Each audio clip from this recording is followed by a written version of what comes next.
right, as promised, we're back, and we've got some pointers for you and your money. Phil Bloyd joining us from Revolutionary Financial Group here on Lowcountry Money Talk. And Phil, thanks. We're talking a little bit about some tough times. Yeah, a little rough, a little bumpy. A little bumpy.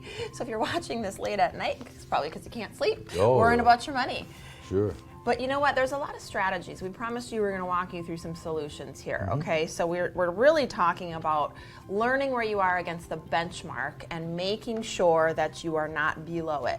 Strategy number one, we talked about on the break, is living in denial. Sure. So living in denial means I'm not going to open my mail because I don't want to see my statements. So it'll get better by me not looking at it. A lot of people living in strategy number one zone right now. Well, the problem with that, Jess, is like if I'm not going to open my mail, how am I going to know if I'm up to snuff on that benchmark or not? And that's the thing. You don't know. A lot of folks, even who are paying attention to their mail, may not really realize what the benchmark is and if they're underperforming or overperforming. So how do we fix that? Portfolio analysis. Okay. You know, now's the time. When everything's lovely, the sun's shining, everything's on autopilot, you know, maybe you don't need to intercede.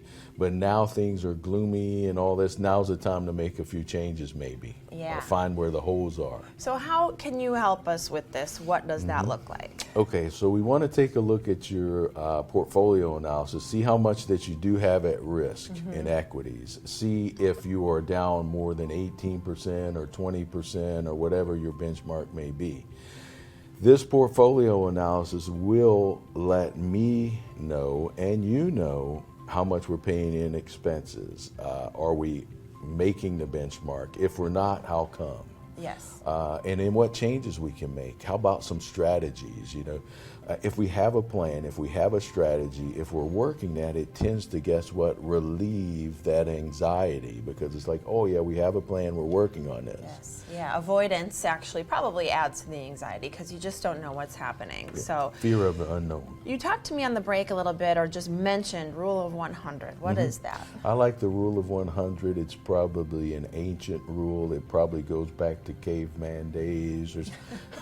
But the thing is, if I'm 75 years old, and if you have been watching this show for any amount of time, or if you have been out to see one of my seminars or workshops, I'm always talking about this rule of 100. And what it says is if I am 75 years old, I would take 100, I would subtract my age, 25%, that's all I really want in equities.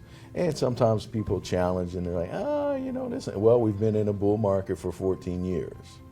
But I guess those that have subscribed to that rule of 100, they're probably pretty happy right now. Yeah, interesting. That's how much you place at risk, that 25%. So if you're 70, to keep it simple, if you're 70 and 30% is at risk of your overall portfolio and the market loses 50%, that's 15% of your holdings, okay?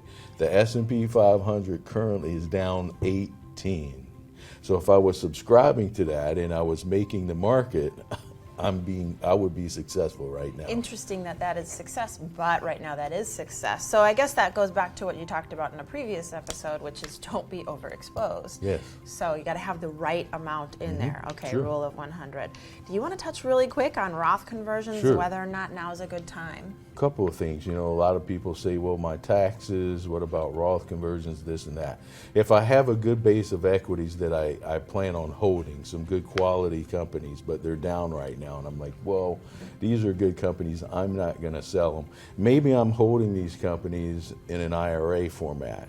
And so what I can simply do is transfer shares of this particular company or this equity over into a Roth account, and I can pay taxes at the current rate or the current level of that stock. Right. Therefore, I lock in my taxes at a lower rate, so when the market does recover, that money would come back pretty much tax-free in that Roth IRA. Which sounds a little daunting because we're dealing with inflation, but what you're saying is sort of take it now, make the payment now so that you don't have to pay more when we do bounce back. We're going to make a little lemonade with those Make some lemonade. You know, So that's a good way. There's some things you can do to take advantage of the situation. If you just sit back and do nothing, you know, I don't know if that's a great strategy. No, I guess living in denial isn't the best. Yeah. after the break, we're going to talk about living in retirement, whether right now is a good time or do we hold off. We'll talk about that next here on Lowcountry Money Talk.